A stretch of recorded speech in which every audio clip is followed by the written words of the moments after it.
सोमवती अमावस्या पूजन विधि। सोमवती अमावस्या को पीपल की जड़ में लक्ष्मी नारायण का पूजन किया जाता है। व्रत का संकल्प करके पीपल की जड़ में लक्ष्मी नारायण का स्थापना करके तथा जल चढ़ाकर पीपल की जड़ में सूत लपेट दे। भगवान का ध्यान करके पत्र, पुष्प, फल, मिष्ठान, वस्त्र तथा गंध आदि अर्पण करें।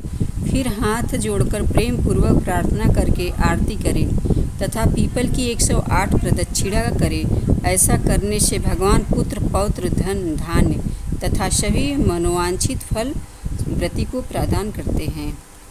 सोमवती व्रत कथा प्रारंभ। सूत जी बोले, सरसैया पर पड़े हुए पितामह भीष्म जी के समीप जाकर धर्मात्मा युधिष्ठिर प्रणाम करके हितकारी वचन बोले। युधिष्ठिर बोले, भीमसेन के कोप से मुख्य दुर्योधन इत्यादि कौरव मारे गए और अब सब राजाओं को युद्ध में अर्जुन ने मार डाला। दुर्योधन की बुरी सलाह से मेरे कुल का नाश हो गया। अब बालक, वृद्ध और दुखी मनुष्यों को छोड़कर कोई राजा रह ही नहीं गया। भरत वंश में केवल हम 5 भाई ही शेष हैं। यद्यपि हमारा एक छत्र राज्य है, किंतु मुझे यह अच्छा नहीं लगता। अपना जीवन भी मुझे अच्छा नहीं लगता। भोग में कुल प्रीति नहीं है। वंश का नाश देखकर मेरे हृदय में दिन रात संताप रहता है। उत्तरा के गर्भ का बालक भी अश्वत्थामा के अस्त्र से जल गया।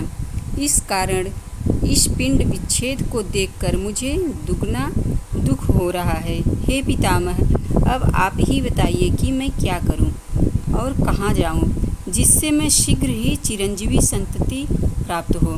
भीष्म जी बोले, हे राजन सुनो, मैं तुम्हें व्रतों में एक उत्तम व्रत बतलाता हूँ, जिसके करने से मात्र चिरंजीवी संतान की प्राप्ति होगी। हे युधिष्ठिर, जब सोमवती अमावस्या हो उस दिन अश्वत्थ पीपल के समीप आकर जनार्दन का पूजन करें और उस वृक्ष की 108 प्रदक्षिणा करें और उतने ही रत्न, धातु और फल ले ले, अर्थात 108 रत्न, सोना चांदी के आभूषण या बर्तन, फल और लड्डू, पेड़े इत्यादि मिठाई ले और प्रत्येक प्रदक्षिणा में 108 में एक एक वस्तु लेकर प्रदक्षिणा पूरी करके अलग रखता जाए।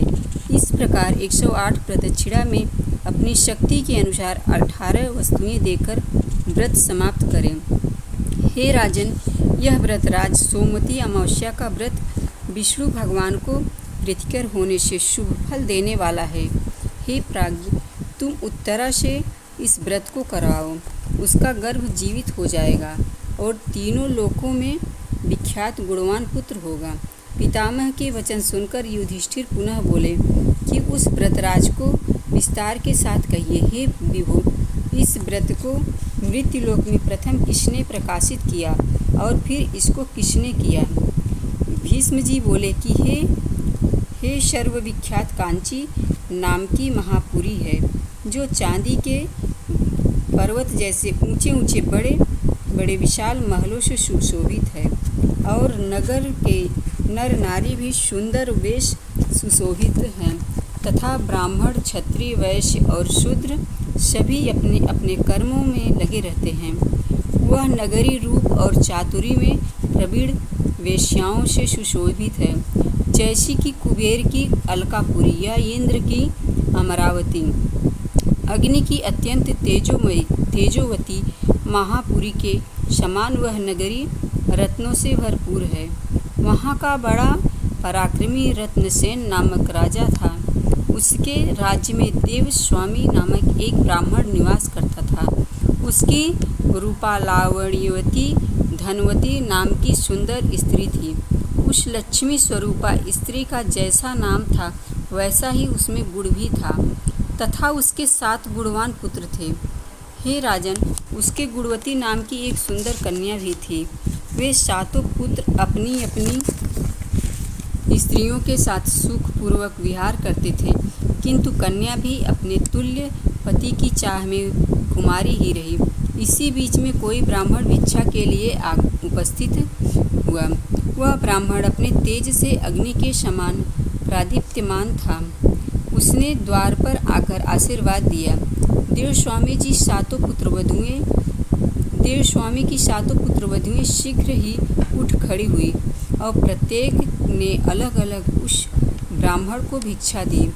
उसने उन सबको सौभाग्य संपत्ति के साथ अचल सुहाग का आशीर्वाद दिया। पीछे माता ने गुणवती को भी भिक्षा देने के लिए भेजा। उस कन्या ने भी ब्राह्मण के चरणों का अभिवादन करके भिक्षा दी। इस पर उस ब्राह्मण ने उसे भी आशीर्वाद दिया, हे शुभे, तुम धर्मवती हो। इस विस्मय युक्त आशीर्वाद को सुनकर गुणवती घर चली आई और उस ब्राह्मण ने जो आशीर्वाद दिया था उसे माता को सुनाया। उस आशीर्वाद को सुनकर माता धनवती पुत्री का हाथ पकड़कर द्वार पर आई और उस ब्राह्मण को पुत्री से पुनः प्रणाम करवाया, किंतु ब्राह्मण ने फिर वही आशीर्वाद देकर उन्हें संतोष दिया। आशीर्वाद सुनकर धनवती फिर चिंतित होकर बोली, हे भगवान, आप प्रसन्न होकर मेरी बात सुनिए। आपने मेरी पुत्रवधुओं को प्रणाम करने पर आपने उन्हें अच्छे अच्छे आशीर्वाद दिए। वे आशीर्वाद अचल सुहाग, पुत्र, सुख और सौभाग्य को देने वाले थे, किंतु इस पुत्री के प्रणाम करने पर आपने उसे विपरीत आशीर्वाद दिया कि हे भद्रे, तुझ धर्मवती हो, और यही बार बार आशीर्वाद दिया। हे विप्रश, इस आशीर्वाद के प्रयोग करने का कारण यथार्थ से कहिए। ब्राह्मण बोला, हे धनवती, तू धन्य है, तेरा उत्तम चरित्र भूमंडल में प्रसिद्ध है। मैंने तेरी पुत्री को यथा योग्य ही आशीर्वाद दिया है। यह विवाह के समय सप्तपदी के बीच में ही विधवा हो जाएगी, इसलिए हे सुधे, इसे धर्माचरण ही करना चाहिए। इसी कारण मैंने इसे यह आशीर्वाद दिया कि हे सुधे, तू धर्मवती हो। यह सुनकर धनवती चिंता से व्याकुल हो गई और बारंबार प्रणाम कर दीन वचन से बोली, हे विपेंद्र, यदि आप इसका कोई उपाय जानते हैं तो आप दया करके शीघ्र ही कहिए। ब्राह्मण बोला कि हे सुंदरी, यदि तेरे घर शोभा नाम आ जाए तो उसके पूजन मात्र से ही इसका वैधव्य मिट सकता है। धनवती बोली, आपकी बताई हुई शोभा कौन है और वह क्या जाति है और कहाँ रहती है, जिसके आगमन मात्र से ही वैधव्य का नाश हो जाएगा। हे महाभागे, आप उसे कहिए, मैं समय बढ़ाना नहीं चाहती। ब्राह्मण बोला कि वह शोभा जात की धोबिन है, उसका निवास स्थान सिंघल द्वीप में है। यदि वह तेरे घर में आ जाए तो वैधव्य का नाश हो जाएगा। ऐसा कहकर वह ब्राह्मण दूसरे स्थान पर भिक्षा लेने के लिए चला गया। तब धनवती भी अपने पुत्रों से बोली कि हे पुत्रों, तुम्हारी इस सुंदर गुणवती बहन के भाग्य में वैधव्य है, किंतु शोभा के आगमन मात्र से ही इसका वैधव्य मिट जाएगा। अस्तु, जिस पुत्र में पिता की भांति प्रेम और माता के वचनों का गौरव हो, वह अपनी बहन को साथ ले जाकर और शोभा को शीघ्र ही ले आवे। पुत्र बोला, हे माता, हम लोगों को विदित है कि तुम्हारा मन पुत्री के स्नेह में बहुत आसक्त हो गया है।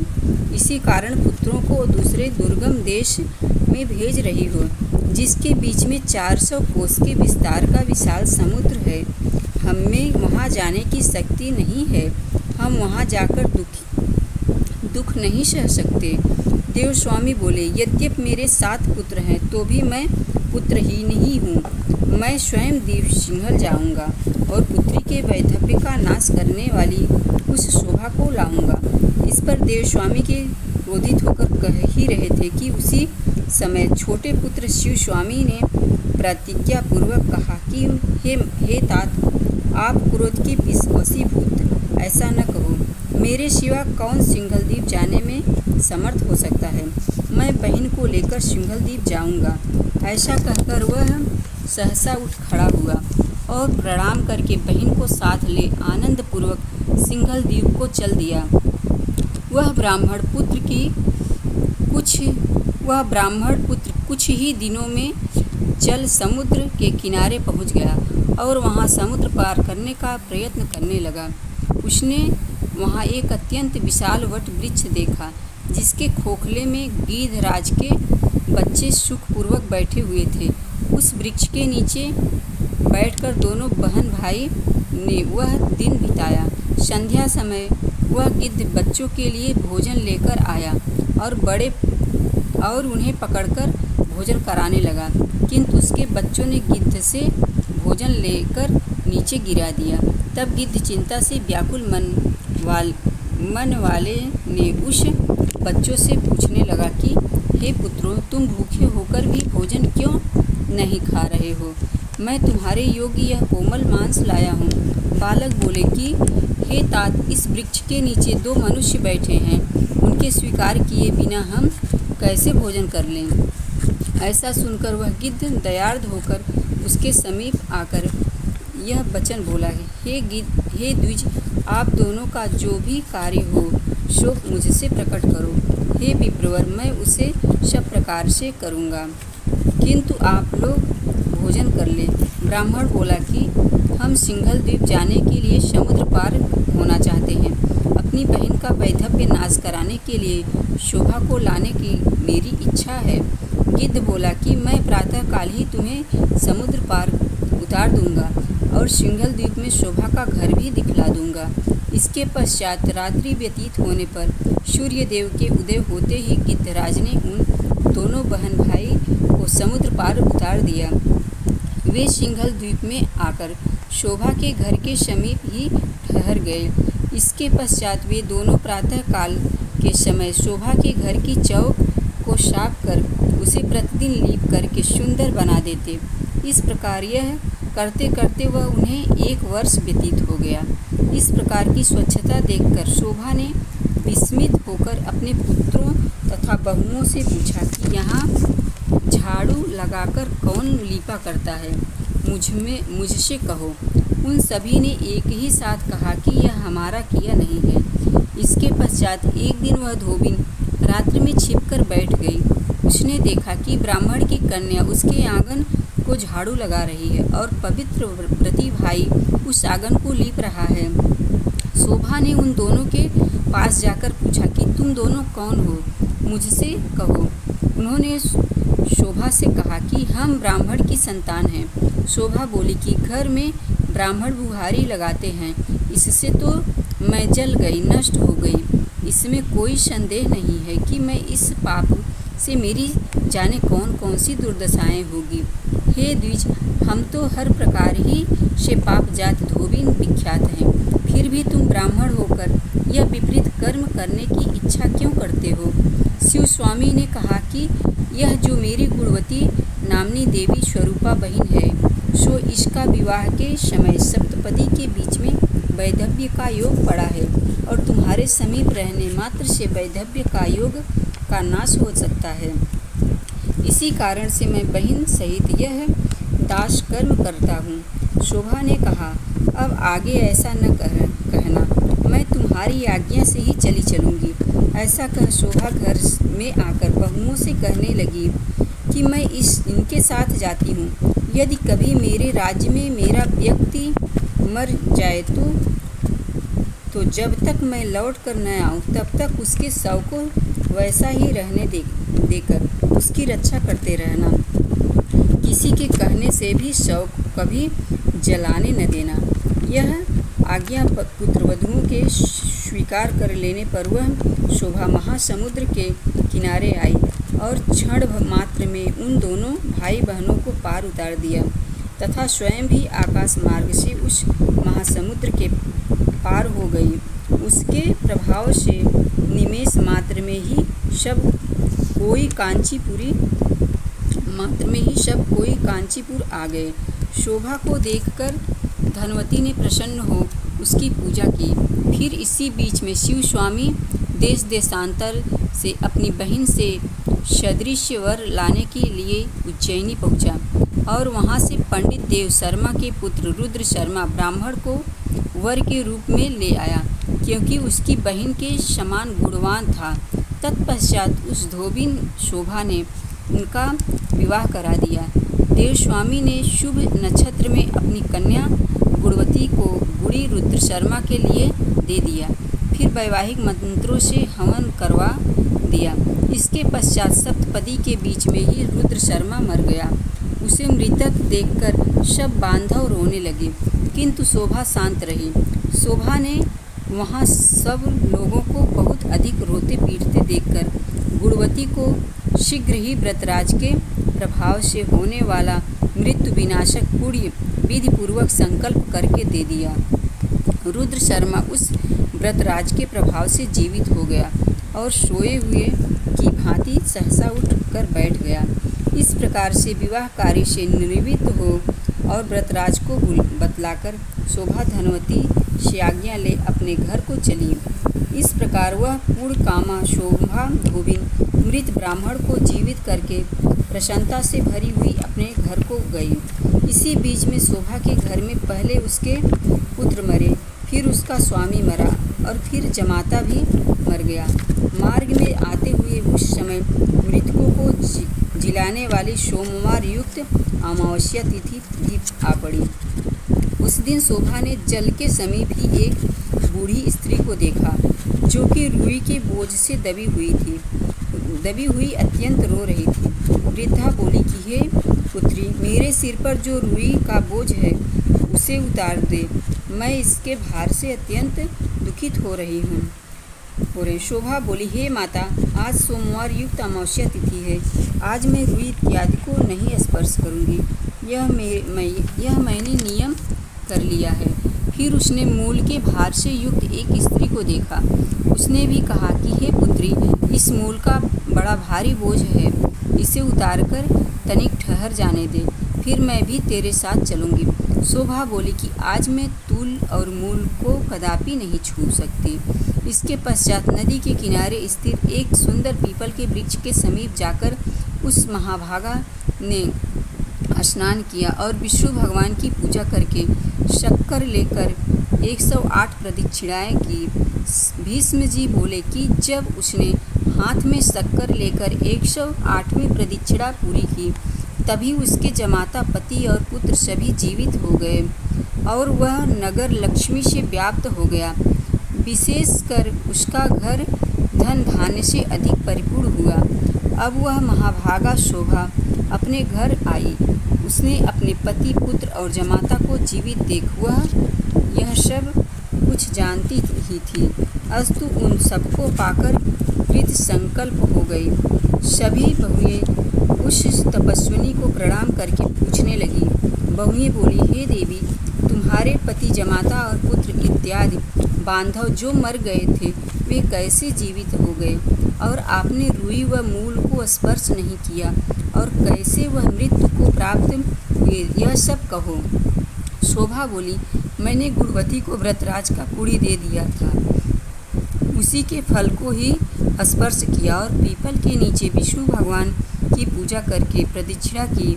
वहाँ मैंने शक्कर हाथ में लेकर 108 प्रदक्षिणाएं की। उसी के प्रभाव से पति, जमाता और पुत्र जीवित हो गए। तुम सब भी आज इस व्रतराज को विधि पूर्वक करो, इससे कभी वैधव्य न होगा, बल्कि सदैव सौभाग्य ही रहेगा। यह सब कर शोभा ने व्रतराज को अपने बंधुओं से कराया। इस प्रकार पुत्रों के सहित उसने बहुत से भोगों को भोगा और सब परिवार के सहित वह विष्णु लोक को गई। भीष्म जी बोले, हे पार्थ, मैंने यह व्रत तुमको विस्तार के साथ सुनाया है। युधिष्ठिर बोले, व्रतराज का महात्म्य और विधि क्या है? हे पितामह जी, इस व्रत को स्त्री या पुरुष किसे करना चाहिए, यह भी विस्तार से कहिए।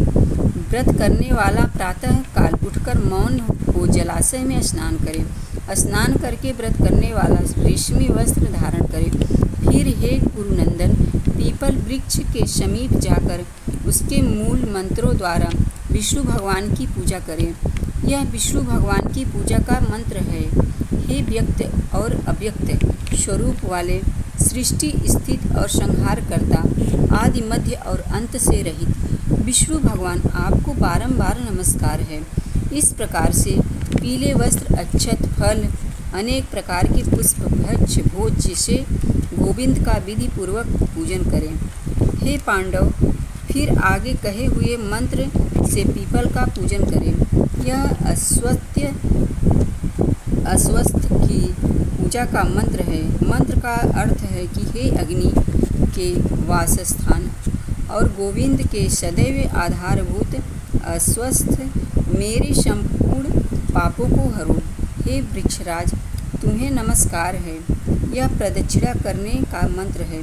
हे अस्वस्थ, तुम मूल में ब्रह्मरूप, मध्य में विष्णु और अग्रभाग में शिवरूप हो। तुम्हें नमस्कार है। इस प्रकार पूजन विधिवत समाप्त करने के पश्चात प्रदक्षिणा करें। मोती, सोना, चांदी, हीरा और मणियों को लेकर और कांसे के पात्र तथा तांबे के पात्रों में खाने योग्य पदार्थ भरकर अलग अलग एक एक पात्र उठाकर पीपल की प्रदक्षिणा करें। जब तक 108 प्रदक्षिणाएँ न हुई तब तक प्रदक्षिणा करता रहे और फिर वह द्रव्य गुरु अथवा ब्राह्मण को दे दे। इसके पश्चात शोभा की संतुष्टि के लिए सुवासिनी सुहागिन स्त्रियों का पूजन करके ब्राह्मणों को अन्नदान करे। फिर स्वयं मौन होकर भोजन करे। हे राजन, यह मैंने व्रतराज की विधि तुमसे कही। द्रौपदी, सुभद्रा और उत्तरा से इस व्रत को कराओ। उत्तरा के गर्भ का बालक अल्प समय में ही जीवित हो जाएगा। युधिष्ठिर जी बोले, जो स्त्री थोड़ी संपत्ति वाली हो वह बिना स्वर्ण के क्या करे? वह इस व्रतराज का पूर्ण फल कैसे प्राप्त कर सकती है? सो कहिए। भीष्म जी बोले, हे पांडव, फूल, भक्ष्य पदार्थ, लड्डू, पेड़ा इत्यादि और वस्त्रादि के द्वारा प्रदक्षिणा करने से भी पूर्ण फल की प्राप्ति होगी। हे नरेंद्र, विष्णु भगवान के इस मंत्र के प्रभाव तुमने ध्यानपूर्वक सुना है। पति, पुत्र, धन और बहुत परिवार की इच्छा वाली स्त्री को इसे शीघ्र ही करना चाहिए।